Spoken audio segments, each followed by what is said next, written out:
he can't play at a high level anymore. I don't know how much more evidence you need. When is it time to turn to the rookie? The Giants have answered that question this week, seemingly deciding, in the immortal words of the John Cena walkout song, the time is now. But the Browns are still starting their veteran quarterback. The Saints are keeping their rookie on the sideline, too. And then there is the Vikings, who just had their best game of the year with a veteran quarterback and might need to decide whether or not to go back to their rookie when he is healthy.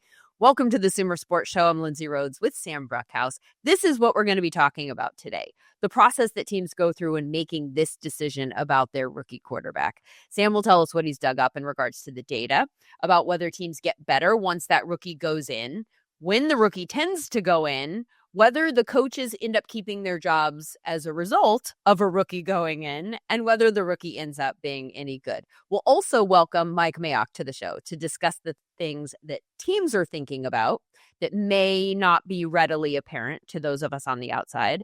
And then Brian Hoyer is going to join us also, a 15-year veteran quarterback who played for 9 different teams, 5 of which had rookie quarterbacks that played in their rookie years. He's seen it all.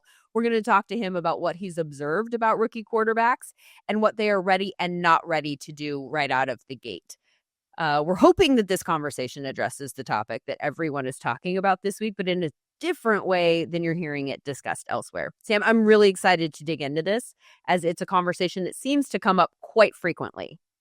Right. And I think so many people focus on rookie quarterbacks for the offseason and in the season, but you mentioned the John Cena theme song, The Time Is Now. The real question for a lot of these head coaches and general managers is the same question that John Cena is asking himself right now. The last time is now. Will it be the last time for these general managers and head coaches to make this type of decision, given how it will play out as the season goes along?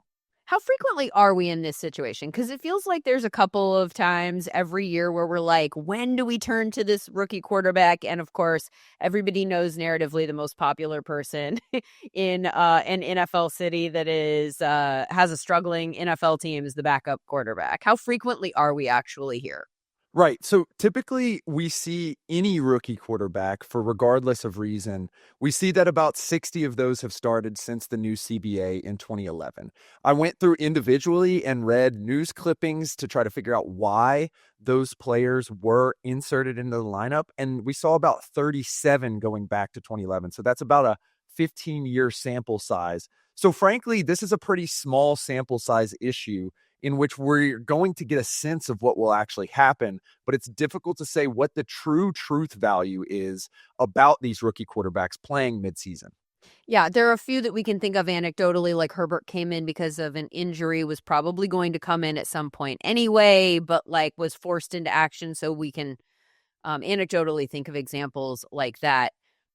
Do teams get better after they move to the rookie quarterback? Because that's obviously one of the things that's always in consideration is the team is struggling, so go ahead and put that guy in. The short answer is that the teams rarely get better. Typically, we see that these teams, before going in to a rookie midseason switch, are about one of the worst teams in the league, typically have about a 33% win rating, regardless of when they decide to put that quarterback in. And afterward, it's still in between about 30 and 40%. So this decision is not going to radically change the team strength, at least as it pertains to what we've seen since the new CBA and since teams have been more readily able or willing to put in these rookie quarterbacks. Do you have any data that tells you an average draft position for these teams the next year to kind of paint a picture of just how much they don't get better? Typically, if you're switching to a rookie quarterback, you will be drafting early in the draft. Typically, we see that these teams are around the 4th, 5th, or 6th pick in the next year. Okay. That paints a very specific picture. Other consideration here, in addition to whether the team gets better or not, let's say that I am willing to concede that they're not going to get better, but I just want to see the rookie develop, right? Like, let's go ahead and give this guy some extra reps, A, to see what we have with him, but B, to just get this whole party started a little bit faster, sooner rather than later.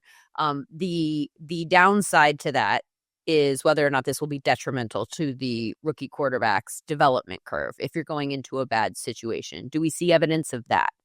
Within the year, we typically see that they will be a bottom end starter if they do reach the requisite number of dropbacks to get there. We do see that typically they will start about 8 games in the year. They're gonna have about a 59% completion percentage, not very good. Yards per attempt, not going to be very good. And then moving forward in their career, we typically see that players who are inserted in their first year start about 33% of the games for the rest of their career.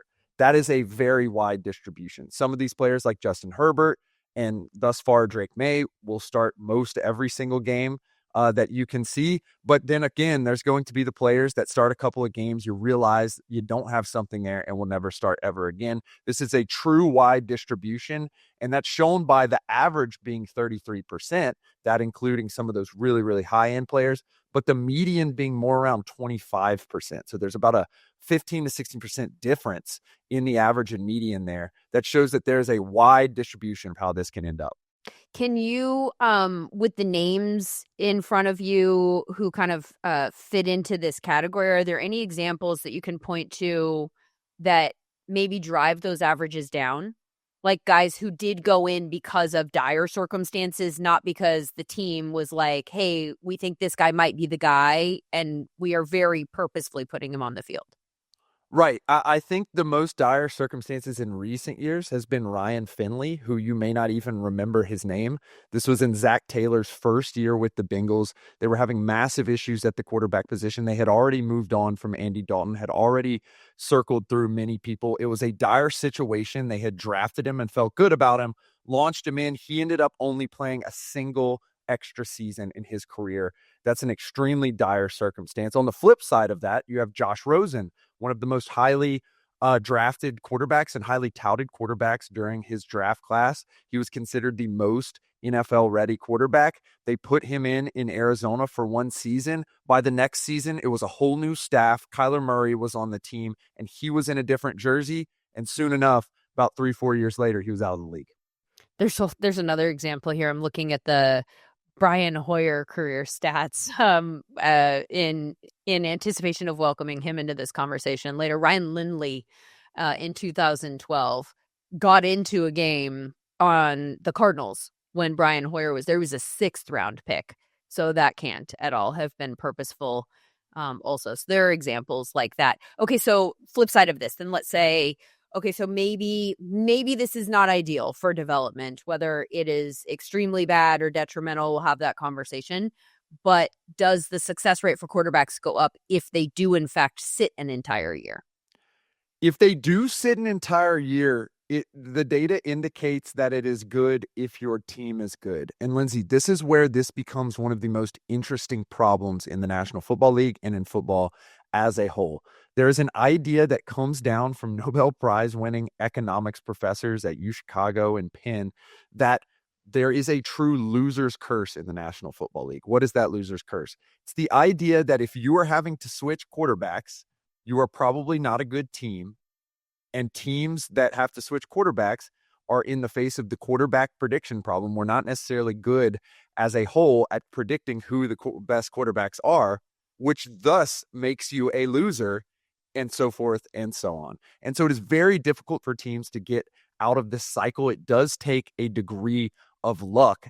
And as a result, you get in this kind of spiral where we don't necessarily know if it's good for development. We just know that if you're on a bad team, it's probably going to be rough for the quarterback. But if you're on a good team, like the situation that we saw Patrick Mahomes walk into after a season of sitting, then you're probably going to be good. That's really the only correlation that we can truly find about sitting your quarterbacks, is that there's a positive correlation between team strength and quarterback play.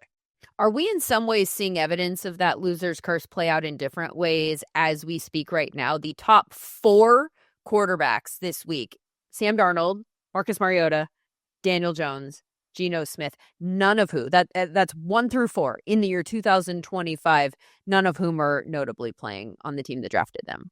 100%. The teams that drafted them, for the most part, were in dire straits. And I think we're also seeing that in a smaller, with less sample size view with Cam Ward, Brian Callahan, and the Titans as well right now, in which this team was selecting first last year. Thus, they got a quarterback, and that team is still a team that was probably going to select first last year. And I think it's just very difficult to get a true read on a team when you are a measure not as good as the teams that you're playing. And that's typically why the draft works the way it does. But the draft is a very sticky and hard thing to get around. Before we get to Mayock, I'm curious to hear your thoughts on the Giants move specifically. Do you think that it was the right call? I think the biggest question here is, do you think your team is better than the preseason 5.5 win total? And I think there are arguments for that and against that. I think the argument for that would be that you truly believe in your defensive front. We've seen Brian Burns be an absolute standout through a couple of weeks. We've seen Abdul Carter kind of play a little bit more hybrid role, but as he comes along, the defense could start playing better. We've also seen Malik Neighbors be able to be a pretty good wide receiver. The real question is, with the quarterback position, is will you be able to get that ball in the hands of your best player as much? The problem that we're seeing with JJ McCarthy in a Vikings uniform right now is not that Justin Jefferson is playing worse. It's not that TJ Hawkinson is playing worse. It's that their targets per route run is in the middle of the pack, while their yards per route run and their target share are up. Can Jaxson Dart get the ball in the hands of those wide receivers is the massive question here. And can he do that better than Russell Wilson? I personally think that's a real testy decision. I think we saw Russell Wilson 2 weeks ago have an all-pro level game. He followed it up with a pretty low-level game. I think that could lead to less inconsistencies. I don't necessarily know what's going on in the locker room per se, but I think that's a real test, especially given the small sample size we've seen from Russell Wilson, that a rookie is going to be substantially better and up that win total. Yeah, I've got some thoughts on this subject matter also, but Mike Mayock has hopped into the room, so let's go ahead and welcome him into this conversation because I am more eager to hear his thoughts on the subject. Mike, how you doing? I'm doing great. How you guys doing? Doing very well. You heard what Sam had to say there about this move from a Dart standpoint. We'll zoom out and talk about all of the different things that go into making this kind of a decision. But since we're already talking about this one, do you have any reaction to the things that Sam said or anything you want to add to that conversation? You know, the last couple of years, I've come a long way with analytics and watching and studying and having a chance to kind of sit back without any pressure on me and think it through. And for an old guy, I think I've come a long way. However, I struggle with this particular data and how it relates in any way, shape, or form to the real world. And I don't mean that as a shot at all. I think there are so many variables in all these situations going back 20, 30, whatever year, how many years you want to go.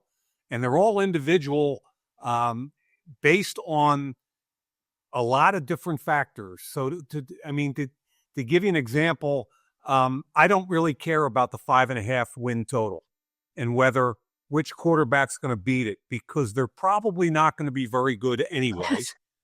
Okay. Yeah. And the whole point of taking a quarterback in the first round is to develop the kid.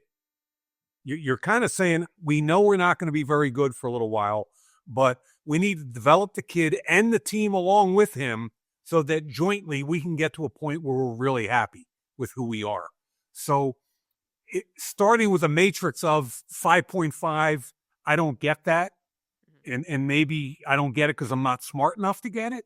But from a pure football perspective, can I give you a quick overview of how I look at this whole? Please do. Not just Jaxson Dart, but the whole thing. Yep. Is that fair? Yeah. The way I look at it is a fit. Okay. And there's got to be a fit on both sides of the equation before you can play the kid. So from the kid's perspective, man, how many college starts did he have? What's his work ethic like?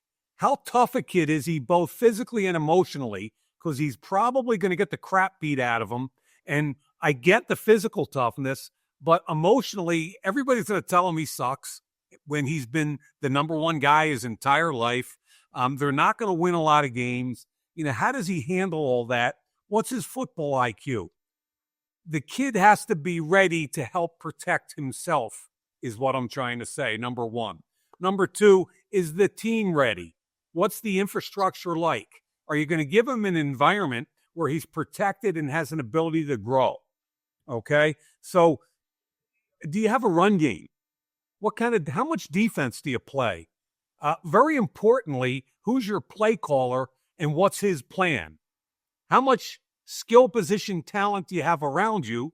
And finally, everybody talks about pass protection's critical. Everybody talks about an O-line, but again, I think it's a bigger picture. It starts with the pass protection starts with the quarterback, not with the offensive line. And if they're bringing 6 and you only got 5 to protect, you better know which guy's coming and how to beat that. And it's not easy. That's the Anthony Richardson example that we saw in the preseason, right? Yeah, and that's another one where you go back to how many starts. The old Bill Parcells / Sean Payton thing is you can't even draft a rookie quarterback if he hasn't started 25 games, and I'm kind of a believer in some of that. So really, when I take what I just said to you is both sides of the equation has to be a fit before the kid can play. I look at the 24 draft, and I find it really intriguing because there were 6 taken in the first round. 3 of them started all 17 games. 2 of them went to the playoffs, right? I think that Jaden Daniels, the overall number 2 pick, had a historically significant year. And I can go back to 1983 with Dan Marino and tell you, I think the way he played is every bit as good as any rookie quarterback going back there. That's point number 1. Bo Nix, oh my goodness.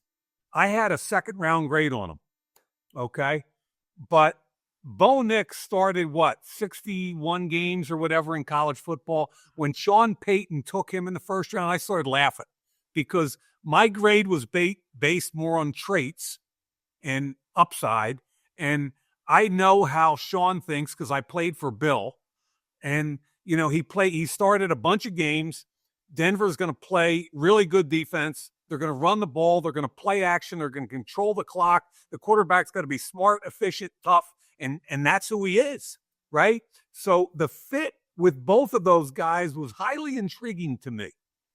So that's kind of and we can get into the 25 guys and Cam Ward and Jaxson Dart all you want, but that's kind of the background and how I look at it is can you protect the kid? Can the kid protect himself? And how do we go forward big picture, not just in the next 12 games or next year, but how do we do what the Chiefs did with Patrick Mahomes and trade up to number 10 and change who we are?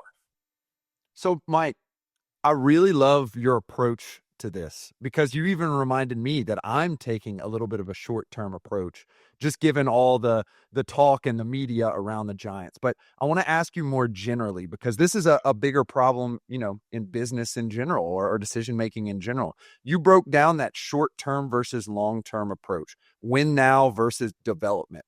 And it sounded like you believe that with regards to quarterbacks, it is always a long-term choice. Would you agree with that or no?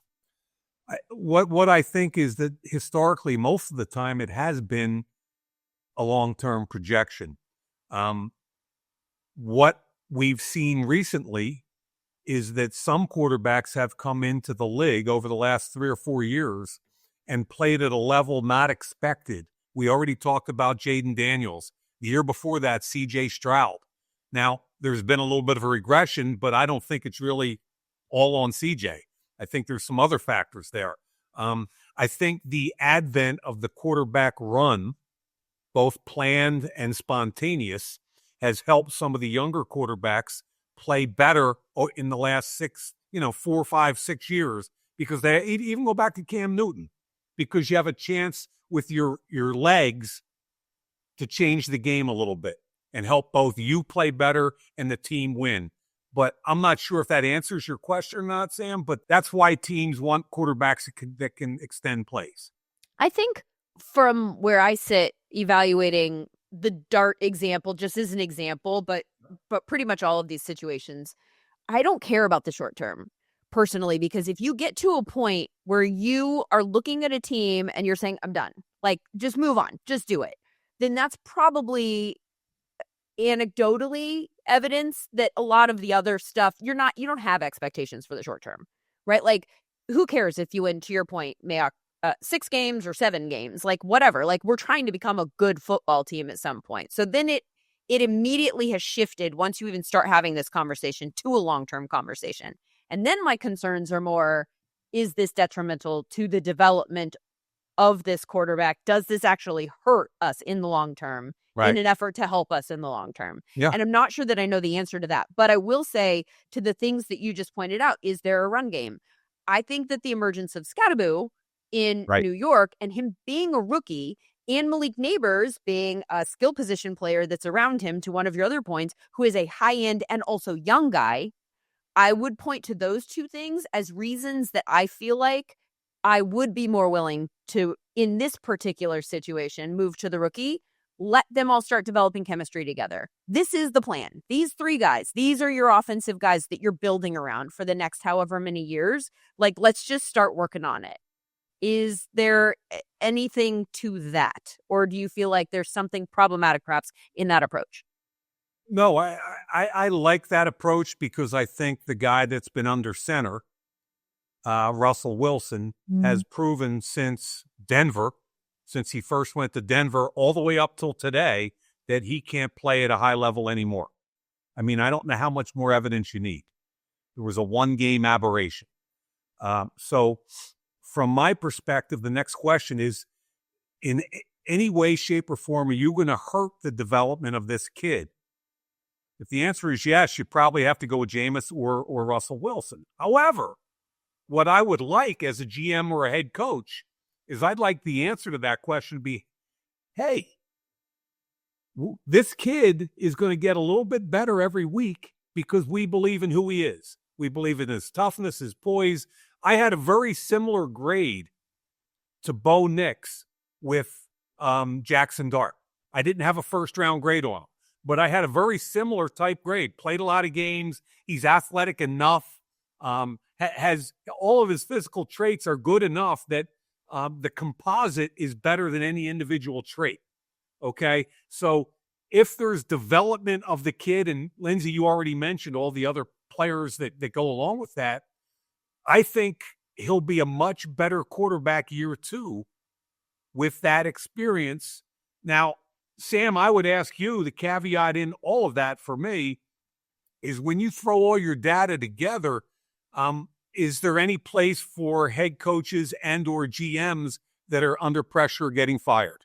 That's an excellent question, and one that we looked at. And in the last few years, you're looking at a 60 to 70% let go rate if you do move on. And you can think of even people in the past year in which that has occurred, and primarily Gerard Mayo, Patriots head coach, and a couple other examples. But that is another item that I'm very interested in your thoughts on, considering this long-term, short-term development style of decision-making, is the gross and unfortunate rate at which owners are willing to move on from the decision makers in their front office. And also, Mike, I want to point out, I feel like this narratively is accepted to be the opposite is accepted to be true.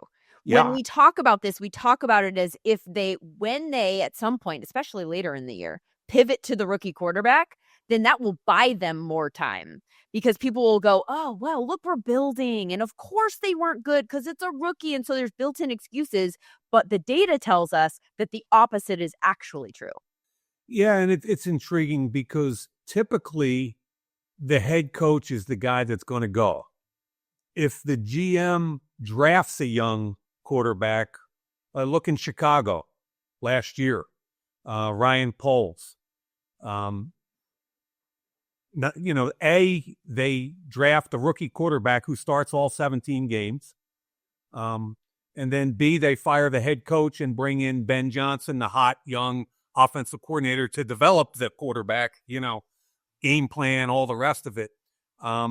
So I think there are different answers both for head coaches and GMs. And I look at the Giants situation. What's going on behind closed doors there is fascinating to me with both Joe Shane and Brian Daboll and whatever the ownership involvement is. I think there's a couple things here. My answer to what do you do was always whatever's best for the building, no matter how painful that may or may not be. That's what you got to do if you're a GM/head coach. Okay, so whoever has ultimate say in that building has got to sit there and say, I don't care that it's New York and the public wants Jaxson Dart. We're 0-3. We're not going to be a playoff team. What is best for our team? And a big part of that is we drafted this kid to play, and therefore what's best for the timing of the development of this kid. Now, we already talked about, I think, and I think you guys think, if the kid can protect himself and you can protect him, he should play as many games as he can this year, and that'll be better for the Giants next year. Sam, you talked about injury. At Ole Miss last year, if you watch the tape, there was a lot of planned quarterback runs. He's not dynamic. We're not talking about Jaden Daniels or Lamar Jackson, but he's a good enough athlete that he can help your offense. So are you trying to protect the kid? Well, part of the reason you bought into his package is because he's a football player and you better use the full package, right? You can't be afraid, I don't think, and just say, are you smart about it? Hell yeah. Are you judicious about the quarterback runs? Is it in the fourth quarter on 3rd and 1 when everybody's going to tackle Scatterboo and you're just going to give him a chance to go? Yeah, I think you're judicious, Sam. I think that's what you're trying to do is use him intelligently, not crazily with his legs. But you can go back to friggin' 1999 with Peyton Manning and Ryan Leaf. One of them was emotionally secure, tough as hell, went 3-13 through 28 interceptions. And the other was emotionally scarred, not ready to play, played just as badly, if not worse. But Peyton Manning went 3-13. And even though he threw 28 interceptions, this special individual turned the season around and the team the following year because he had that kind of toughness and maturity and talent. Now, I'm not trying to say Dart does or doesn't. I'm just saying that, let's look at the opposite of that. David Carr. David Carr, his rookie year got sacked, I want to say 75 to 80 times. And in my opinion, we'll never know what David Carr could or couldn't have been after that season. Yep. Now, I know I'm just kind of going off because this is triggering a lot of stuff in my head, but trying to bring it back to Dart. Okay, we'll go with Dart. Awesome. How do we protect them? Where's that run game? Now we get that rookie going. Okay, where's our O-line, our injuries, etc.? How about play action? How are we going to get that animal we have outside more looks? How are we getting him more one-on-one touches? Let's manufacture touches to one. He's special. So what are we doing here to take some of the heat off of Jaxson while also giving him the ability to grow with some confidence over time? And really, to me, it's different than Cam Ward, who we all knew was going to be the starting quarterback there. Mm-hmm. And all the stuff coming out of training camp was, he's ready to go, and this team's going to take off, and, blah, blah, blah. Well, we're 3 games into the season. He's been sacked 15 times, worst in the league. Remember what I said, pass protection starts with the quarterback. And number 2, he's completing 54% of his passes. And number 3, in another move that we're not really talking about, they're just announced that they're replacing their play caller on offense. Okay, so that we're talking about a quarterback change in New York, and we're talking about a coordinator change in Tennessee, and they're the 2 teams with potential rookie quarterbacks. So, Sam, there's some level setting of expectations that I think is so important when you bring a rookie quarterback in. Yep. And to me, the Cam Ward stuff, I don't care what happens this year. And so I know that not everyone is like this. Not everyone's going to look at this, but I'm like, I literally don't even want to look at it. I want to look at it, but I don't want to talk about it. I don't want to do any evaluation because my expectation going into the year is he's going to look like a rookie. And if he surpasses that expectation, he plays like Jaden Daniels did his rookie year, then I'm like, gravy, icing on the cake. That's amazing. But that's not my expectation ever for a rookie quarterback. And there's one specific example from this past weekend that I could point to, watching college football, which I rarely do now because I just don't have the bandwidth. But then when I do drop into college football watching, it strikes me how different the game is than the NFL. And just there was an example in the USC game where, quarterback hits, I want to say it was like a running back in the flat, and I was like, oof, like why? Because my expectation is an NFL expectation that guy's getting collapsed on immediately, and that's going for no yards based on where the defenders were. And then it's 10 yards for a first down. And I'm like, oh, good call. But my expectation was that would not work. And so the reason why I tell this long-winded story is an example of how different things are in college and the NFL. And so a quarterback whose brain is wired to say, now, that's the window. All of those things that they do in college, and they establish this rhythm of understanding when to get the ball out and where to get the ball and what kinds of throws can be made. It's so different in the NFL. Those just don't exist. And so you have to relearn it. And so to a degree, I'm like, we're just going to give this several games and then we'll come back and we'll look. But I'm not going to, split hairs in games 1, 2, 3, and 4. And so to a degree, I think we just need to zoom back and say, okay, you're moving to a rookie quarterback. We'll watch the game, but now let's just take a step back in terms of evaluating. Let's not go into the whole, what did he do differently and better than Russell Wilson? Just, you have to be willing to understand that it's just in some ways not going to look good right away. There is going to be a transition period. Yeah. And really, I love the Bo Nix thing because that fit that I talk about, with Sean Payton and marriage with a run game and some defense. That gives him a chance as a rookie to compete. But Lindsay, you're correct that pretty much 90% of the time, especially by definition, these kids are getting drafted very high on poor teams. So the odds of them coming out and making a bad team a good team with little additional help is next to none. And I think level setting is critical.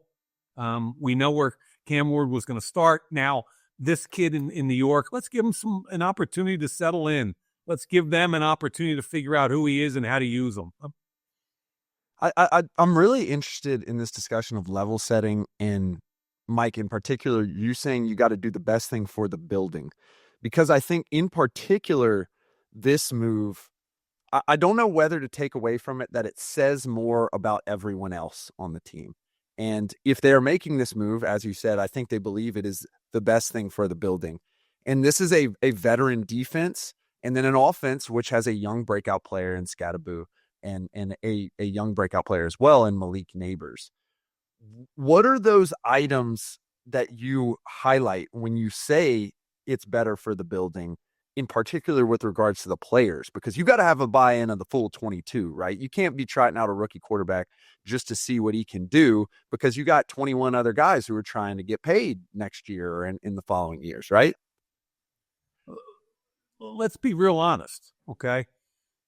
Players in an NFL locker room, when it comes to what can help them get better, are completely locked in. You can't BS them, okay? So if you bring a new assistant coach in, say you're a defensive back and you bring a defensive back coach in, they don't really care if that defensive back coach is 25, 55, or 75.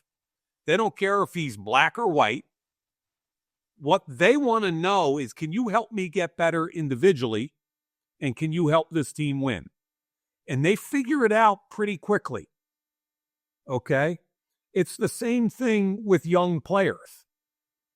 They come in, and especially at the quarterback position, and if the kid works his ass off and has a good football IQ, shows the other players that he's checking to the correct thing, that he pays attention, he's spending extra time, he's watching the film. So that translates to respect from the veteran community, okay? Ultimately, this kid's going to help us get better. What you're kind of bringing up, Sam, is the kid going to help us get better next week, right? And that's a tougher conversation. But again, I go back to Russell Wilson. And no offense to Russ, I love watching a guy play forever. But once he got to Denver, And I did a game or two of his in Denver, and I was like, wow, what's going on here? And I thought that might be an aberration, but everywhere he's gone since then, it's been bad. So if you're a veteran in that locker room, you're going to say nothing but good things about Russ. But at the end of the day, what you're doing is you're going, can we win more games with Jameis or Dart? Who's going to help us be better? And it's interesting because the Jameis thing is a little different now. You know, Jameis started some games in Cleveland last year, and he beat Pittsburgh one week. And he just ripped the crap out. Maybe, no, I'm sorry, it was Baltimore. He ripped Baltimore one day, shredded them. I watched the tape. I was like, whoa. But that's the teaser with Jameis, because the other shoe's going to drop when he starts throwing 4 interceptions in a game. I'm guessing, I haven't been in their building, I'm guessing the Dart kid has earned the respect of the players and the coaches. I'm guessing the talent level's where it needs to be. And I'm guessing because of that, they're all going, okay, let's go. Let's go get better. Whether it's in the short term, maybe not. But in the long term, over the rest of the season, yeah, we have a chance to get better. There's some really fascinating topics around this conversation. You know, we've talked about Cam Ward and Jaxson Dart. We talked a little bit about, I find that 24 draft class fascinating. I want to see what Caleb does with Ben Johnson, even though Ben Johnson, interestingly enough, comes from Jared Goff, completely different style quarterback. So his play calling has to kind of meld into what Caleb does well, not what Jared did well. So I find that fascinating. I thought Drake May played pretty well. He had 30 college starts. Penix had 48 starts. And the whole Atlanta thing, guys, like both your opinions on this. The Atlanta thing last year was really, I think one of the biggest mistakes NFL teams do is they're not intentional about the most important the most important position in all sports, the quarterback position. So like if you have a quarterback, awesome, let's roll. Don't worry about the backup. If you don't have one, guess what? You're another day closer to getting fired. So we're going to reach and push kids up into the draft where they shouldn't be, because we just got to go get one. So last year, Atlanta signs Kirk Cousins, a year off an Achilles. Red flag in my GM head. Okay, a year off Achilles at the quarterback position. I don't know. And then they surprise everybody by taking Michael Penix, and people killed him. Oh, you're already paying this guy. You're already doing it. And I'm sitting there going, are you kidding me? Most important position of all sports. They took a kid 8th overall. He's on a rookie scale. So the extra amount that filters into the Cousins thing really doesn't make a difference. And guess what? You've provided insurance if Cousins can't go. If Cousins can go, it's awesome because the kid can learn from him and develop at a certain. So it kind of goes back to, and then Green Bay, they've been intentional since Brett Favre. They traded for a former second-round pick in Atlanta, and ultimately he starts a bunch of years at a high level. A bunch of years later, Aaron Rodgers slides to them. They didn't expect it. They told me that. They didn't expect Aaron Rodgers to be there at 24 or 25, 26, wherever it was. But they were smart enough to say, that's a gifted kid. There's value there. We don't know where or how long Brett's going to be here. Let's take him. And then they do the same thing years later with Jordan Love, who, by the way, the jury is still out on, in my opinion. But the important thing was both Atlanta and Green Bay, and if you want to take it another level, and Washington re-signing Mariota as the backup, all are being intentional about that position. And you saw, we talked about the importance of a play caller. How about Mariota last week with Cliff Kingsbury? Right? Cliff Kingsbury, what's he doing with Jaden Daniels? Gosh, there's so many things interconnected about all these that the intentionality of the whole thing I find mind-boggling in the NFL. It also strikes me the difference in situations of the teams that you described there. Like the Packers making the draft moves that they make.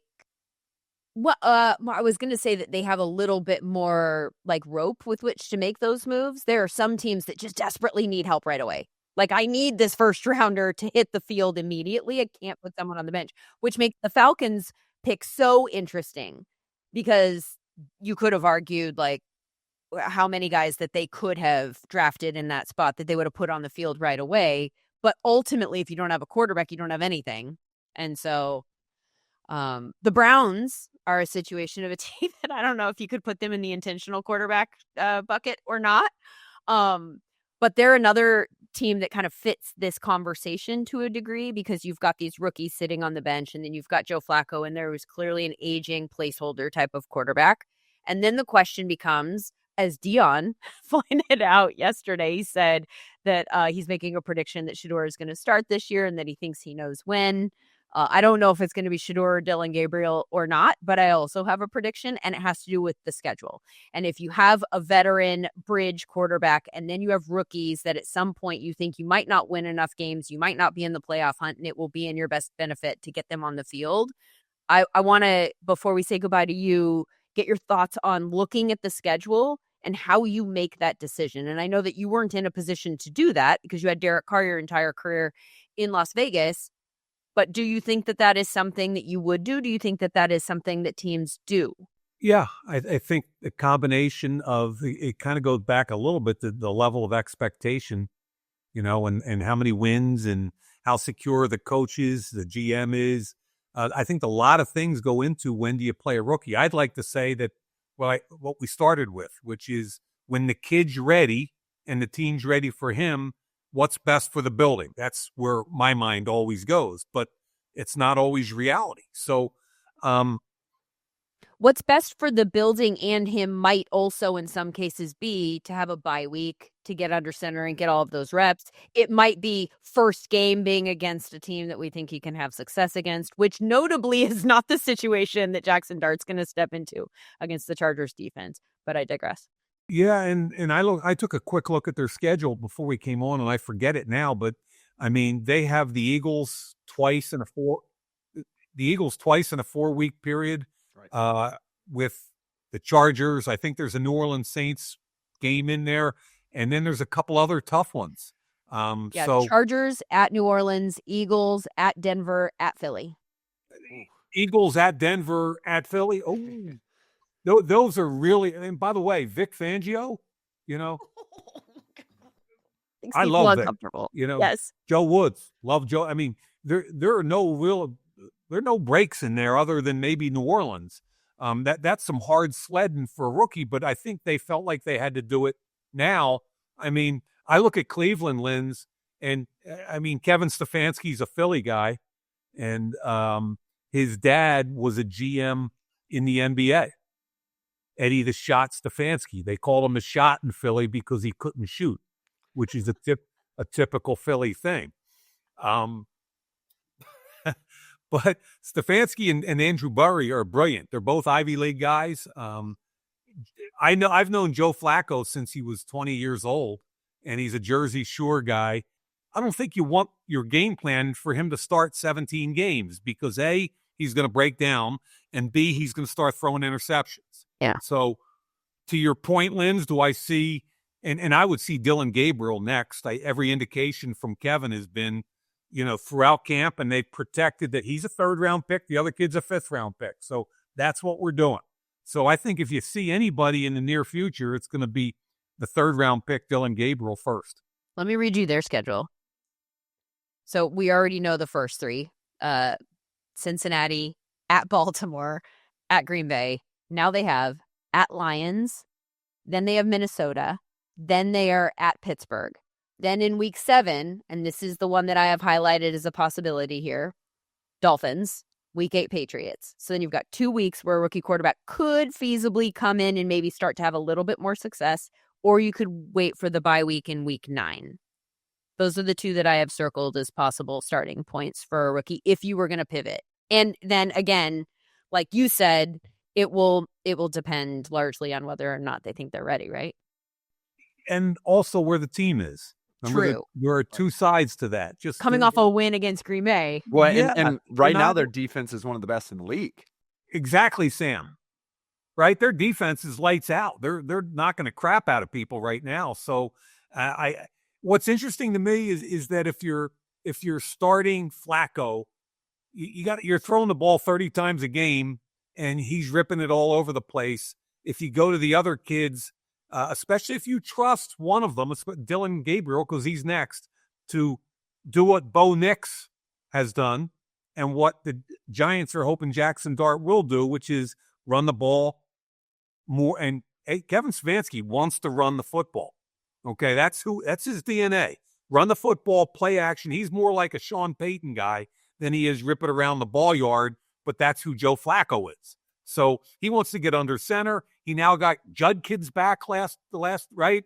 So now he's a downhill play action. Joe's not running bootleg and scaring anybody. So if Dylan Gabriel comes in, it probably will be when they feel like, they're not winning any divisions or coming close to any playoffs. But until they do, I think Joe's going to be the quarterback. Their defense will keep him in a lot of games, but Kevin wants to run the football, and Dylan Gabriel is much more a play-action, bootleg, think and dunk around the yard guy. Mike, you're the best. Really appreciate your time. Good time now to bring a quarterback into the conversation. Brian Hoyer, welcome. Nice to meet you. Yeah, nice to meet you too. Thanks for having me on, Sam. We've spoken on SiriusXM, the opening drive, so great to see you put a face with a voice. We mentioned earlier in the show, Brian, the details about your resume that make you a specifically interesting voice in this conversation. When you hear people screaming for a rookie to go in, what goes through your head that you think might not be something that the rest of us without your experience are considering? Man, other than me, Josh McCown, and Ryan Fitzpatrick, you couldn't have went wrong asking any of us three. We've kind of seen it all. Now, the one thing I would say is, looking back on my career, man, I was nowhere near ready to play my rookie year, even though I was backing up Tom Brady. And honestly, I didn't feel comfortable being an NFL quarterback until I was going into my third season. And I wasn't playing a lot. Like I mentioned, I was a backup. And it's just so much weight to carry. I remember becoming the starter for the Cleveland Browns the first year. And obviously, everyone sees what happens on Sundays. But what goes into your daily life, the amount, and a lot of it I learned from Tom Brady, how he prepared, what he was thinking about each and every day. And then you get to the part, and I never even reached this, but like being the face of a franchise, the hopes and dreams all being put on your shoulders as a young player. I can't even imagine. Most recently, I watched it here in New England with Drake May last year. I was here when Mac Jones was a rookie and won the job in training camp. And so it's all, it's not a one size fits all approach. I think it's a case by case basis. How much can that guy take on? How much is the team ready to surround him and be the right team for him to be successful? And we've seen, I think now more than ever, we see these reclamation projects who are now starting to shine. And Baker Mayfield comes to mind. Number one, I think he's a top 5 quarterback this year, the way he's been playing. And, then just a few years ago, he was playing for the Carolina Panthers along with Sam Darnold when they visited us here in New England in training camp. And both of those guys couldn't make it stick in Carolina. So it goes to show you, and Solomon Wilcots has a great saying, it's about the garden that you get to grow in. And if you go to a fertile garden, I think you're more likely to have success. And if you go to one that's arid and hasn't been watered, and usually if these guys are getting drafted as high as they are, it's probably because the team's not great or in the right situation to surround them. So it's really not a one-size-fits-all approach. And I think it has to do with the team, the coaches, and then the player themselves. So talking about that garden, Brian, in particular with Jaxson Dart being moved into the starting position, there seems to be some flowers that are sprouting. Malik Neighbors seems to be an excellent wide receiver. We've seen an emergence of Cam Scatterbo, and the running game has been able to be at least moderately effective in the last couple of weeks. Do you think that's a good setup? And what else do you think a quarterback needs in that garden to really be successful as a rookie? Yeah, those are two great skill players to pair with him. Obviously, young players, too, that will grow with him. It's not like they're, in their 4th or 5th year. I think that's the one good thing you see is they're all going to grow together at this point. Now, I would say, other than skill players that they have to go to, you want an offensive line that's going to protect the guy, right? You don't want him to be gun shy because he sacked a bunch. And I'm wondering if a big reason other than, just feeling the pressure is the Giants are hoping that maybe Jaxson Dart's athleticism can maybe avoid some of the pressure that they're getting. We don't know. Only those people in that building will know. But also I think it gets to a point, and I've been the veteran on the other side trying to hold off a rookie as well. And sometimes that weight, as much as you want to stay positive about it, it's not avoidable, especially in a city like New York. So for Russell Wilson, I mean, imagine going out there every week and being like, I want to play good because I want to win, but also I know if I don't, there's a guy that they're clamoring for to bring in. And so the one thing I would say is I believe Brian Daboll is a great coach. If you really look at a guy like Josh Allen, who took a while to get to where he's at, he really started to blossom when Daboll got to Buffalo. And I think that's something to be said. You have a guy who has learned from a lot of great coaches and has a good offensive system, one that I'm very familiar with and I believe in. And I think you saw what Jaxson Dart was able to do in the preseason, which gives a lot of people a lot of hope. But as we all know, the preseason is a different animal. I mean, it's vanilla coverages. They're not bringing these exotic blitzes. And then it's the day-to-day. How do you become a pro? On Tuesdays in New England, we'd meet with Bill Belichick for almost 2.5 hours. And that was just what we were supposed to do. That wasn't, what we were going to do on our own. And so it's just a matter of understanding, like, you're not just the quarterback. There's so much more that goes into it. And I think sometimes those young guys are a little naive to it, which can be a good thing, right?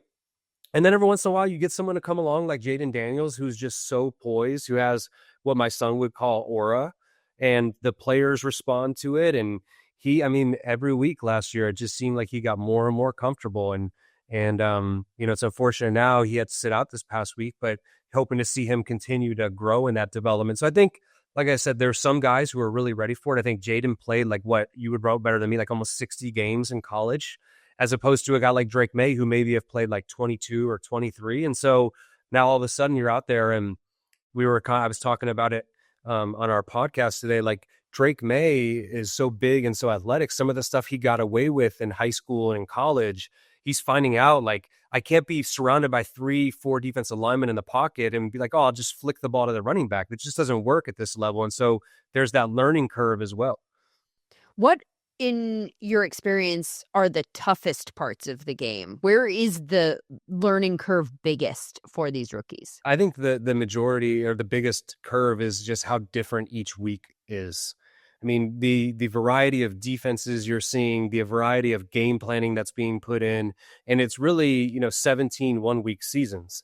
And so what worked last week against the Minnesota Vikings may not work the next week against the Houston Texans, and you have to be able to adapt. And I think, there's some coaches who do a good job of handling that. I saw a great article, and maybe you guys could look it up and reference it, but they were talking about just how to foster an environment around a young quarterback. And they talked about the Commanders and what Dan Quinn was able to do. He's like, we laid it all out. We wanted to have a great backup quarterback in the room who would push him, but would also be supportive and help him and teach from his experiences. We want a great coaching staff that was going to be able to not only work on him fundamentally, but learning defenses and all of those things. And we also wanted him to earn the job. We didn't want to give it to him, so he would go out there and earn it in front of his teammates. And so I thought their plan for Jaden was really good. And they even talked about it, I think, look, we didn't want him to have to be too much of a leader in year one. We wanted him to focus on his job and have a Bobby Wagner, have a Zach Ertz, have these guys around him. And then now, as he steps into year two, he's established himself. The guys trust him. They believe in him. Now he can take more of that leadership role. And so, I think they've done a tremendous job with building. And you talk about, kind of fostering that garden around him. And then they go in, they trade for Laramie Tunsil. They get Deebo Samuel. They realize he's on a rookie contract. He's proven that we can believe in him. Let's go build and put some more pieces around him. In terms of that point that you just brought up about being in a supportive environment, I'm curious how strongly you feel about, once you go to this guy, you got to stick with him.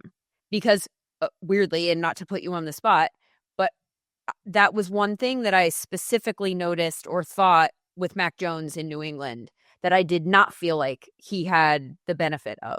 Yeah. Well, I think in year one, he had the garden, he had the flowers, as you put it, he had everything around him. He had Josh McDaniels, who did a tremendous job with him. And I think I'll never forget when I thought Mac earned the job, because this is kind of the question you're asking about. And there was a joint practice against the New York Giants, and Cam Newton was out with COVID, and I had tore my meniscus the day before. And so it was literally Mac by himself in a practice. It was probably 92 degrees. We had like an 80 play practice, and he was flawless. And I thought to myself, he just won the job right there. And he proved to the team he was mentally ready. He competed his butt off against the New York Giants. I mean, this was his first time, obviously in a controlled environment, but going against the first team guys of an NFL team. And I mean, he was very, very good. I remember he had an interception and he was able to move on from it, like a big thing. How does a guy handle adversity? Some of these guys don't have a lot of adversity in college. And I was like, I walked away thinking like he earned the job that day. And so I think in year 2, what happened was, Josh leaves for Vegas, and now we have a new setup, a new dynamic, and we're trying to figure everything out. And then all of a sudden he starts to, question things, and it went downhill really quickly. And so, I look at a guy like Bryce Young last year. When they benched him, I'm like, God, you just drafted him with the first pick just a year ago. How's this going to go? But it showed his resiliency, right? He watched Andy Dalton. I mean, how valuable was it for him to watch Andy Dalton kind of take the reins for a little bit and learn how a veteran guy who's done it before just operates? He had never seen that before. And then he came back and had himself a good end of the year last year. And so, look, as tough as we pretend or act to be, we're human beings as well. And so there's the emotional side that can weigh on you too. So some guys can handle it, and some guys it's just maybe sometimes it's too much to bear. Keeping with the discussion about the long-term development, there's been a lot of discussion about how the front office, the coaching staff could be on the hot seat. How much do you think it affects a quarterback's development, as you kind of discussed with Mac Jones, to have to relearn a completely different system? Obviously, with Belichick, it was still a lot of the same infrastructure, but a new offensive structure. There's a chance for Jaxson Dart, if this doesn't go well, it could be a whole new crew with a whole new offense. How hard is that jump from one season in one system to another season in another?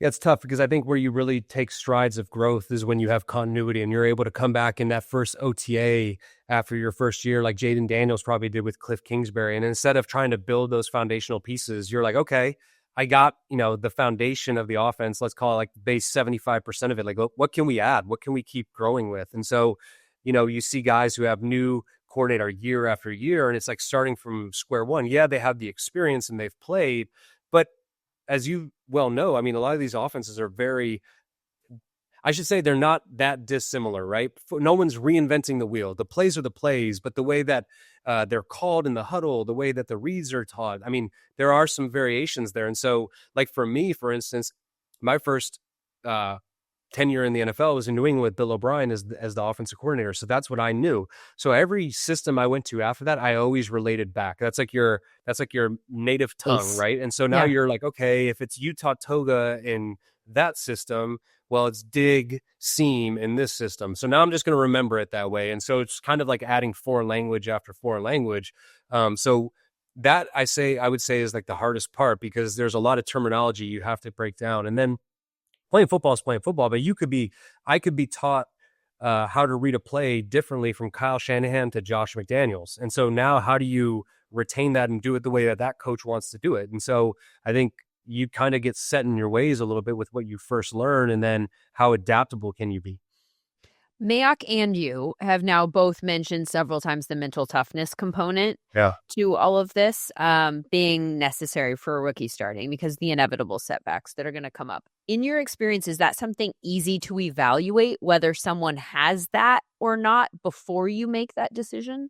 I mean, if they could evaluate it, I think Tom Brady would have been the first pick in the NFL as opposed to 199. And so that's the thing, the nuance with all of sports and with all of the position players, with everybody, but with quarterback more than ever. I mean, how does Brock Purdy end up as Mr. Irrelevant? Because there are certain things that you can't evaluate unless you go and meet with the guy and have a feeling. And how many people are going to go and draft a guy in the first round off of a feeling when he's got a 5th round grade when it comes to skill level or production or whatever it might be? I mean, how did I, as an undrafted free agent, last 15 years in the NFL? Well, I knew how to digest a playbook, and I could figure it out, and I could go out there and execute and try to get better. And so each person is different. And I've seen, and I'm sure everybody's seen, guys who are immensely talented who it just doesn't work out for whatever reason. Maybe it's a bad situation. Maybe they can't retain information. Maybe they've never had to handle adversity, and now all of a sudden they're hit with it and they don't know how to deal with it. So there's so many variables when it comes to the quarterback position. And I thought Tom Brady on his thing with Colin Cowherd, he nailed it. I know people loved it, but he said, don't give these people the benefit of the doubt, the ones that are running these organizations, that are the coaches, that are the GMs. I mean, they're not always that qualified to be able to make that decision or train these guys the right way. Because if it was true, then we wouldn't see so many guys who kind of fizzle out. I think that's the biggest thing. And I always say, if you took every starter and backup in the NFL and you put them through, remember the old Pro Bowl, like, let's do the skills competition, who could hit the moving targets and who could throw it far. Like, it's not that big of a difference physically, right? It's who can handle it mentally, who can process it. I mean, there's going to be the, 5 to 9 guys who are elite throwers of the football, the Aaron Rodgers, the Patrick Mahomes, the Josh Allens, the Justin Herberts, that will, Matt Stafford, who could really separate themselves, but everybody else is kind of going to be in that same category. And so I think so much of it is here and here. And how do you really measure that other than getting in a room with a guy and getting a feel? Guy that I loved, I was doing some pre-draft stuff, and thankfully now with the internet and everything, we can see, like, Will Howard out of Ohio State. I was like, man, there's just something, like, I see this kid talk and I see him show up in the college football playoffs, and in the biggest moments he plays his best football. And then I saw him on Gruden's quarterback show, and I was like, I love this kid. I think he's gonna be a great player. And so now we talk about development of quarterbacks. He's going to get to sit there with Aaron Rodgers for a year and see how Aaron does things as a pro, a guy who's going to be a Hall of Famer, and he's got a good quarterback coach and a friend of mine in Tom Arth. And so I look at him and I'm like, well, maybe he's going to have more success than some of the guys who were drafted ahead of him, because he's going to a better situation. He's going to sit for a little bit and learn, and he just has something about him. And we won't know until he gets his opportunity. But you want to talk about measuring heart or mental toughness or whatever it was. I watched him in those interviews, and I was like, he's got it. So going from the macro, the mental toughness, to the micro, you mentioned that it's a 1-week season, and there was an interesting bit on the broadcast about how Jaxson Dart was Patrick Mahomes last week in preparation. It was always my favorite week on scout team. I tell Pat all the time, I'm like, I attempted one behind my back this week. I dropped back 20 yards and threw it as far as I could, and he would always get a laugh out of that. But man, when you're Patrick Mahomes on scout team, there's really no rules. Right. So definitely with you mentioning that, there's no rules, and now he's going to a rule set with all of his teammates and a rule set governed by the defense and checks. What is the mental process starting at the beginning of the week of flipping that switch to go from I'm trying to give someone a look to it's time to execute on Sunday? Well, one of the greatest things for me, at least early in my career being a scout team quarterback in New England, we were not the team that said, hey, throw a few interceptions to these guys today to make them feel good. If anything, Bill was like, tear these guys up. So I want to know where the weaknesses are. I want them to know where the guys might try to throw the ball in these certain zones or man coverages. And so I was encouraged to play well on scout team. If I just threw not a shitty interception, a bad interception, I would get called out for it. It was like they're not going to do this, or why would he throw it there? And I remember watching a thing about Aaron when he was backing up Favre. He's like, I took scout team and learned, what can I get away with? Can I fit an in cut into a tight hole? And so I think you get that. You learn like the speed of the game. How much can I push it? Now you shift to being the starting quarterback. You keep that in the back of your mind, but now everything is about making sure you're efficient, making sure you protect the football, all of those things. And look, it's going to be the guy's first time in an NFL game and first season. There are going to be growing pains. Even Jaden Daniels, in the amazing year he had last year, he had that. The biggest thing is, how do you learn from those and not be a mistake repeater? I think that's what I love from Drake May, watching him, obviously being up here in New England. He doesn't tend to make the same mistake twice. Now, he's making mistakes still, but usually he doesn't make the same one over and over again. And when you see that from a young guy, it makes you believe that eventually he's going to get to the point. I mean, look, I think Josh Allen's the greatest quarterback in the NFL right now, but it took him a while to get to the point where he knew how to turn on the plays where he extends it and throws it across his body, and when to pull back. And I think there's a fine line, especially with the way we're training quarterbacks now, right? It's good to be athletic. It's good to use that athleticism, but at a certain point, you don't want to use it to your disadvantage. So a guy like Caleb Williams, I mean, he played incredible the other day. A lot of his throws were in rhythm. He didn't have to try to extend a play and make a hero play. And so you don't want to coach out the athleticism from these guys, but you also got to make them understand, like, look, it's okay sometimes to throw the football away or to take a sack. I mean, those are things that maybe sometimes they've never been taught that. So, but it's just, I mean, there's so much that goes into it. And I think everybody has their own time when they're ready. I mean, ideally, I think how the Chiefs treated Mahomes in his rookie year, and he got to be there with Alex. And I saw him in this preseason. He's like, I can't thank Alex Smith enough for what I learned from him. And then he got to play in that last regular season game. And then all of a sudden, boom, he came on the scene, and it was like no one had ever seen someone come on and be so explosive and ready to go. And so I think that's probably the ideal situation, but that's a 1 in a million situation to have a guy who can play and be a winner for your team and also be great to the young guy in the room and then move on to somewhere else. So it's definitely unique to each place. I talked to Kurt Warner in preparation for this podcast because he's been in this specific situation on both sides, right? And in New York, coincidentally, he was in this situation as the veteran when they put in Eli. And one of the things that he mentioned there was, and it kind of goes back to the support and the environment being good.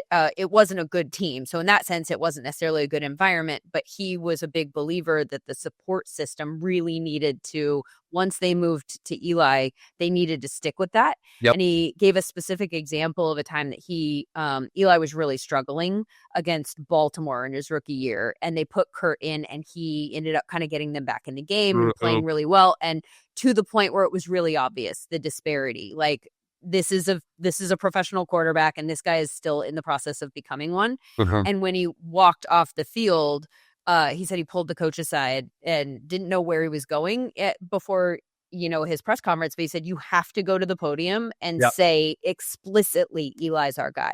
Yeah. Because once you start to waver, people will start to everyone starts to waver. Eli wavers, everybody wavers. Yep. And so I feel like you're describing a situation like that as well. Yeah, no, I think that's 100% true. And I think that's the mental part of it, right? When you turn it over to somebody, like, at least for the rest of that season, you got to ride with the highs and lows. I really believe that. I mean, I didn't have the same scenario, but when I was in Vegas for my last season, Jimmy G got hurt, and I was the backup, but they decided to go with Aiden O'Connell. He had a really good preseason, and I think the fans wanted to see him play, and so he leapfrogged me. And I love Aiden; he's a great kid, and he had a rough first half against the Chargers in that first start.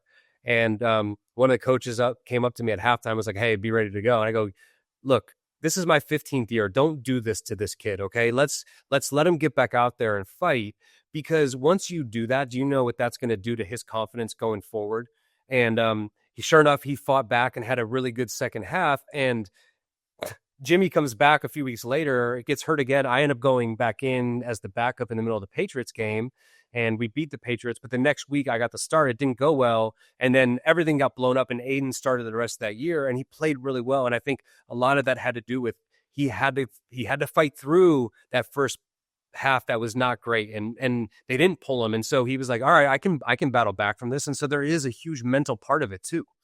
What scenarios do you think the team or are there any scenarios where you think that the team should prioritize short-term goals, maximizing one-year success over long-term goals in this type of a situation? And I might be thinking about the Vikings specifically as a team that maybe, like, are they a team that checks that box? Yeah, I mean, it's tough, right? There's a lot of factors. There's the growth and development of your quarterback. There's the rest of the guys on the team who want to be successful. I mean, I think that was my biggest question in this offseason. Like, okay, Minnesota, you must really trust JJ McCarthy, because Sam Darnold had a hell of a year and you're just going to let him walk, right?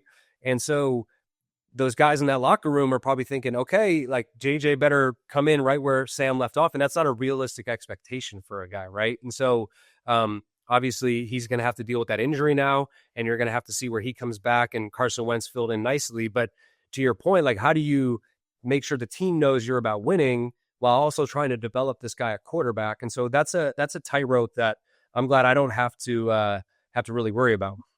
So I'm very interested in that unique relationship between the quarterback and the offensive line and the wide receivers and the running back, because the quarterback really navigates the ship. When Jaxson Dart steps into this new role, or if JJ McCarthy comes back in, or when Carson Wentz, what are the first steps that you have to get everyone on the same page, especially given that new nomenclature, the differences in the cadence and things like that? Yeah, I think that's huge. And I think, that's where the older veteran guys, I mean, I think it's probably a little bit easier for the Giants, because I don't know what their expectation level is. It's not going well yet. Like, okay, we understand what the situation is. We're going to have to adapt. We're going to have to adjust, and we're going to have to do the best we can to make Jaxson feel comfortable.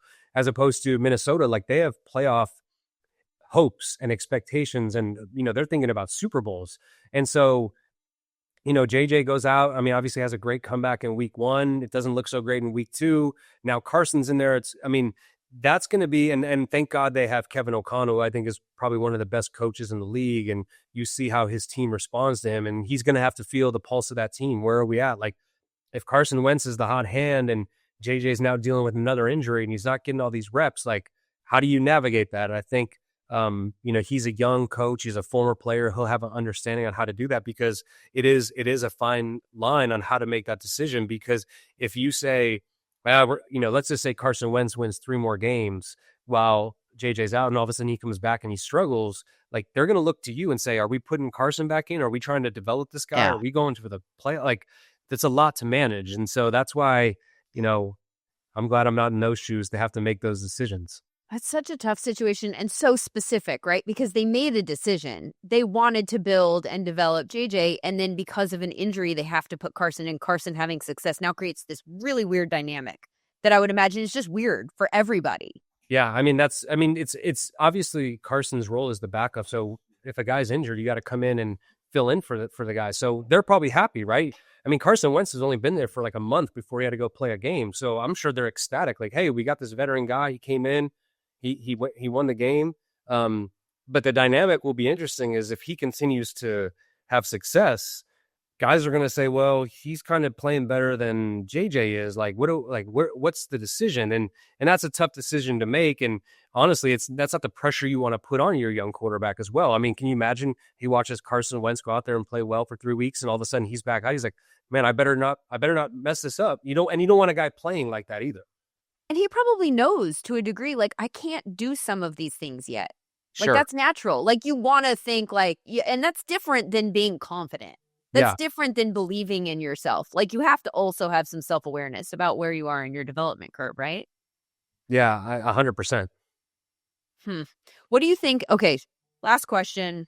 In terms of just, like, if the Giants called you up, Brian Daboll was like, what are the most important things that we do here so that we don't mess this up for Jaxson or for us long term? Yeah, what would you tell him?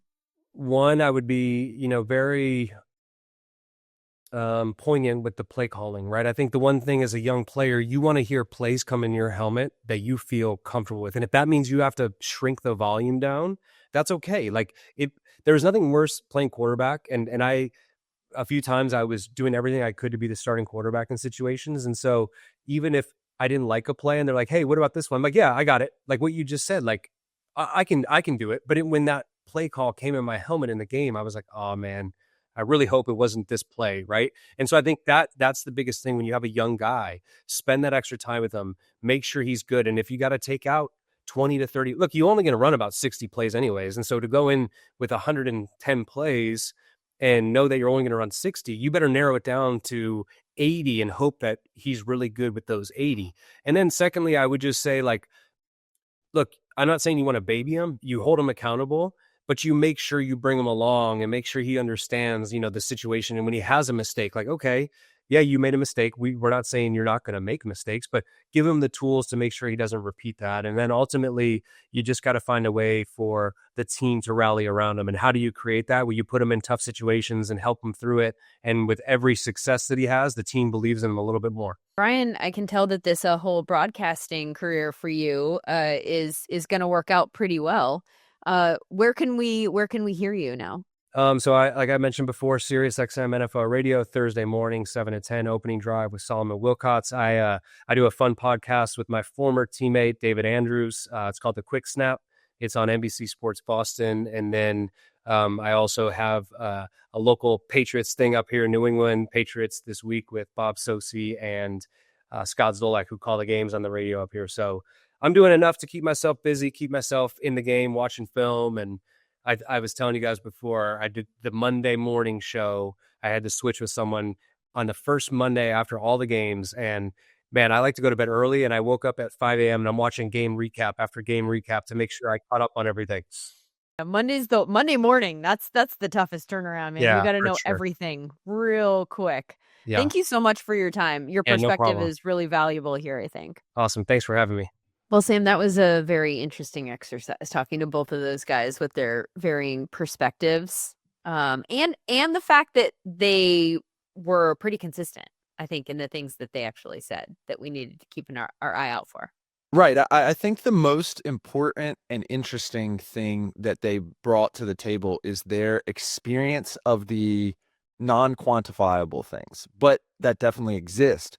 The pressures, I think, from the rest of the 53-man roster and from the building itself that have to be managed by not only the quarterback moving up, but the other quarterbacks in the room and the executive GM, head coach, etc., is like so mounting and so clear that that is a major part of success. And I think they both really highlighted both of those pressures and considerations extremely well in a way that I had never really thought about. One of the things that we haven't actually tapped into is how draft pick, how much a team is invested in you or what they have invested in you and how that plays into this. And I wonder if there are differences there in terms of how you treat somebody who is, the 4th overall pick versus somebody that you got later in the first round versus a 3rd rounder versus whatever. Yeah, I think that was a really interesting part of Brian's discussion, because here Brian is someone who has pretty much seen it all. He's been there for 15 years. He's been on Super Bowl winning teams and been around Super Bowl winning folks. And Aiden O'Connell was like a 3rd or 4th round draft pick. He's often the one that I use as like the true average rookie quarterback, ironically, because he was a 3rd or 4th round draft pick. And him being able to ID that you couldn't crush that kid's confidence because the team believes in him was a really interesting form and facet, especially given how he was talking about Mac Jones, who was a 1st round pick. I think it really is. I don't want to say it's truly a vibe, but as it goes in football, there's a true buy-in that must be had. And to understand how Brian and how Mike Mayock thought about the management of the vibes is really interesting. I also wonder if that situation, that makes me think about the Giants and how this will be moving forward, because so Brian was in this situation a lot. Right. And witnessed, good approaches, bad approaches, and somebody who was in his position would maybe approach that differently as the person that the coach is coming to than like a Russell Wilson who hasn't been in that situation, who has been a career starter and is looking to establish a legacy and doesn't want to go out a certain way. Like the dynamic in that room might be very, very different in New York. It's a really excellent point as it goes down the stretch in the season, which from one perspective, you could see Russ being put on the trade block and maybe having some value, but like all discussions typically when it comes to Jameis is that he's like the consummate teammate, will support everyone, has supported everyone from Deshaun Watson down to Dorian Thompson-Robinson. And then with Russ, it's kind of a big question mark, right? Because we saw him kind of get into it with Sean Payton. We saw him reclaim the job from Justin Fields. Then Justin Fields was getting other reps, and there were rumors of discussions with Arthur Smith. And not to say that he's a combative guy, but he's just certainly a starting quarterback in the National Football League in terms of persona. Even Joe Flacco in Cleveland, if and when they decide to move to a rookie, he's been in this situation before. He kind of knows the drill. Like he knows he's there, I would imagine, as a bridge. Like he's not thinking they're building around him for the future. He's old. Right.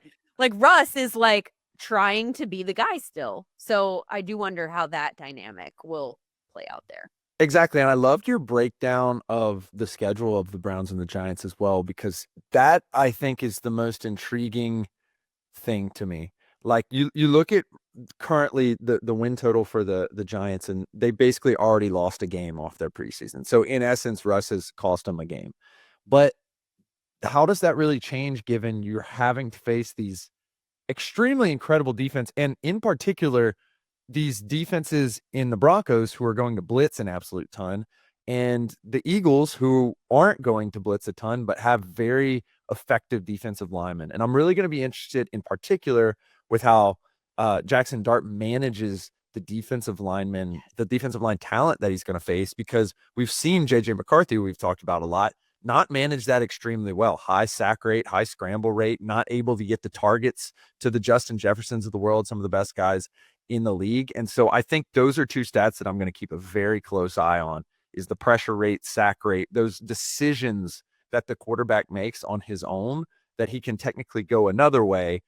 If those are sky high, it could look pretty ugly as we go into that gauntlet with the Eagles and the Broncos. Yeah, this is a really tough schedule here for the Giants moving forward. I do wonder too, though, you're expecting volatility out of the rookie, right? Like, so that's baked into this. We know that it's just going to be all over the place.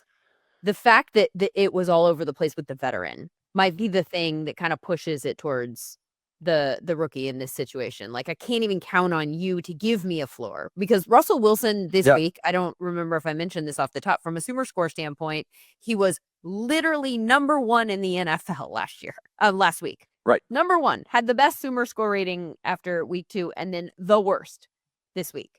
Like, right. That is a volatile, I have no idea what I'm going to get from you. But I also think that the points that Mike Mayock made are consistent with what I feel like I have seen and looked at from a number standpoint, and that is that the things that he did in week 2 are not sustainable. Like, a defense is, we talked about this last week, I think, like a defense is going to figure out how to stop his moonball. Right. So if you do that, then what else do you have? And I think we kind of saw some examples of that this past week. That's a great point, Lindsay, because you put it in context, and some of our data scientists have worked really hard to put all of these SumerScores in context. Like last year, it was last week, it was a true all-pro performance. This week, it was a performance that you shouldn't be in the league. You shouldn't be a backup or a starter, period. That's wild. And so we always talk about in fantasy football, increasing the distribution, right? If you already have a wide distribution, which it's hard to think about that with regards to Russell Wilson because we've seen him play so much, but you're putting in a rookie, really all you're doing is adding to the upside, which already hasn't necessarily been there, or trying to add consistency, which is a really, really excellent point, Lindsay. And I think it really is going to be interesting, the following things. Number one, how Daboll changes the offense if we do see more design runs.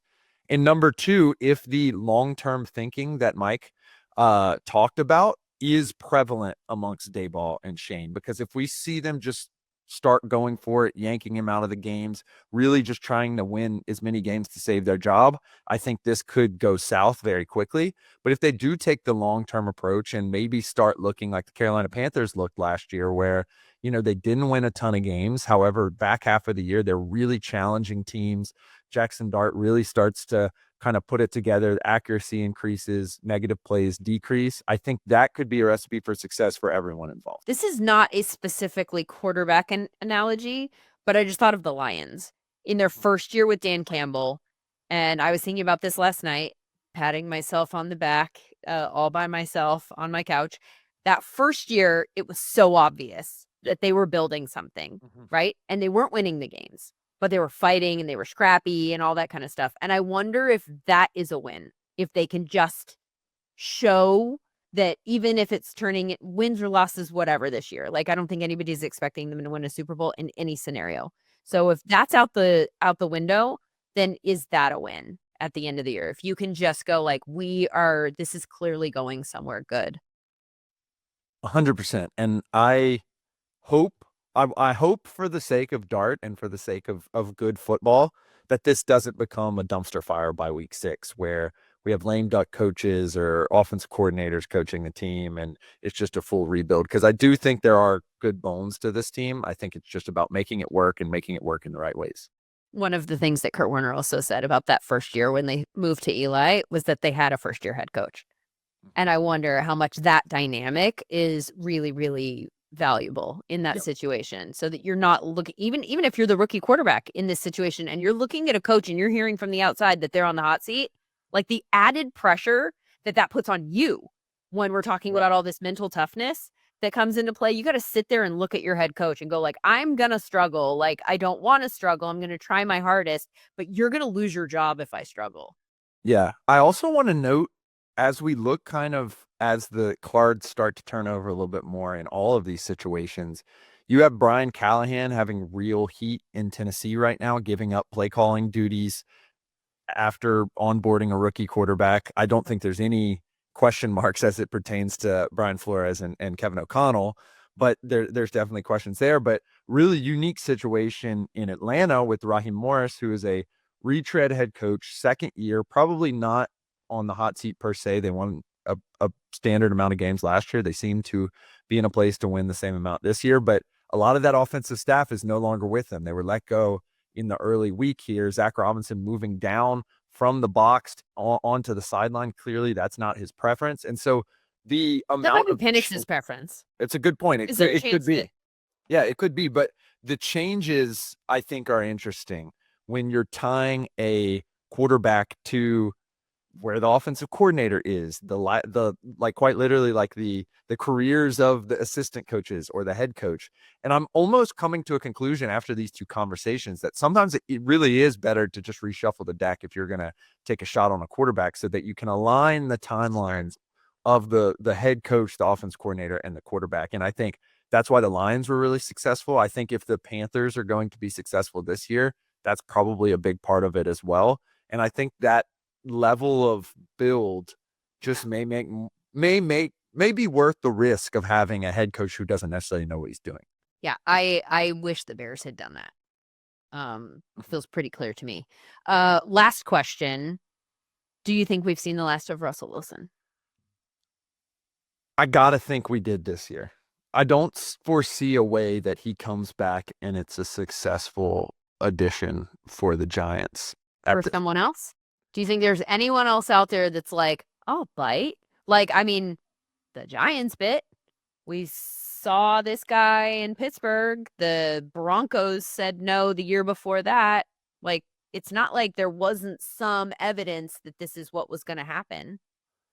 I think from the data perspective, as someone who didn't think they should have pulled the trigger just yet, for a myriad of reasons, I just don't foresee how you can jump from 3 different teams and then be trusted to be a starter again, especially if there's like behind the scenes stuff where everyone was just bought in the dart in the building, which obviously we don't know about any of that. Perhaps it'll come out in an article before or after the season, but I think we're more likely to see Jameis start for any of the 32 teams than we will be Russell Wilson for the rest of the year. I think I agree. You just said that you were not bought into this decision. Have you changed your mind, or are you still there? I think I'm still there. I don't know if the garden, as we've talked about, is there for Dart right now. And I think it's going to be really tough to go into a stadium and fail against a team who is good, dare I say, excellent at making quarterbacks fail. We saw them put Johnny on the spot, in a terrible position, had one of the worst games in National Football League history in terms of EPA. And that's a 35-year-old quarterback who has seen and done it all in Geno Smith. And I think when you line up in the shotgun and you're staring at Derwin James looking at you in the face in a Jesse Mentor offense where he's going to be lined up at 8 different positions, and you're not necessarily, as Brian said, the most comfortable of all time. And I can relate with what Brian said at a much lower level. I didn't feel as if I was a good linebacker until I was a junior, until my 3rd year. So I can't even imagine what the hoop is at the quarterback position in the National Football League, especially given someone who played for 15 years, a consummate professional who definitely had the discipline, the understanding, and was in a franchise that valued those things. If he didn't feel valuable until his 3rd year in the league, can't imagine what it's going to be feeling like in MetLife for Jaxson Dart. Sidebar before we go, it makes me so happy that we're talking about the Chargers this way. Like, it's great. I mean, forget that I live in LA, forget any of that. Like, just like the Chargers, who have a reputation for chargering, and the way that we've always talked about them, and like, wait for it, the shoe will drop. Like, the fact that people are legitimately excited about not even the offense, they're talking about the defense this way. Like, it's kind of cool. Well, the biggest difference is their willingness to just put the ball in Justin Herbert's hands at this point. That's not something I expected from Harbaugh.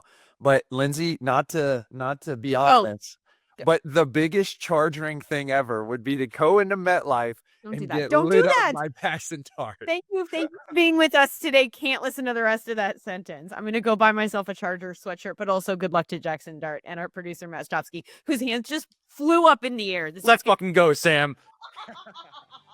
Thanks for listening the SumerSports show.